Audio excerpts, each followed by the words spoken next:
NEET പരീക്ഷാ ചോദ്യപേപ്പർ ചോർച്ചയുമായി ബന്ധപ്പെട്ട് കേന്ദ്ര വിദ്യാഭ്യാസ മന്ത്രി ധർമ്മേന്ദ്ര പ്രധാൻ സ്റ്റാർ രാജിവെക്കണമെന്നാവശ്യപ്പെട്ട് നടക്കുന്ന പ്രതിഷേധങ്ങൾക്ക് മുന്നോടിയായി കോക്രോച്ച് ജനതാ പാർട്ടി സ്ഥാപകൻ അഭിജിത്ത് ദീപ് കെ സ്റ്റാർ പുതിയ നിർദ്ദേശവുമായി രംഗത്തെത്തി.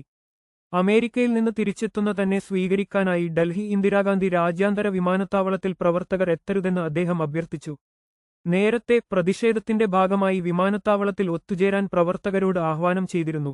എന്നാൽ പ്രതീക്ഷിച്ചതിലും വലിയൊരു ജനക്കൂട്ടം തടിച്ചുകൂടുന്നത് വിമാനത്താവളത്തിന്റെ സുഗമമായ പ്രവർത്തനത്തെ ബാധിക്കുമെന്നും യാത്രക്കാർക്കും സുരക്ഷാ ഉദ്യോഗസ്ഥർക്കും ബുദ്ധിമുട്ടുണ്ടാക്കുമെന്നും വിലയിരുത്തിയതിനെ തുടർന്നാണ് തീരുമാനം മാറ്റിയത്.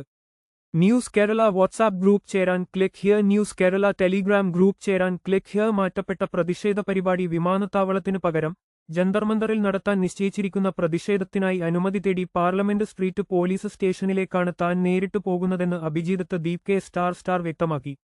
അവിടെ എത്താൻ പ്രവർത്തകരോട് അദ്ദേഹം ആവശ്യപ്പെട്ടു.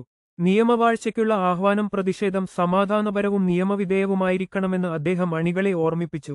ഇക്കാര്യത്തിൽ അദ്ദേഹം നൽകിയ നിർദ്ദേശം ഇങ്ങനെയാണ്: ഞങ്ങൾ നിയമം അനുസരിക്കുന്ന പൗരന്മാരാണ്. എതിരാളികൾ പ്രസ്ഥാനത്തെ അപകീർത്തിപ്പെടുത്താൻ അവസരം നോക്കുകയാണ്. പ്രതിഷേധം സമാധാനപരവും നിയമപരവുമായി നടത്തണം.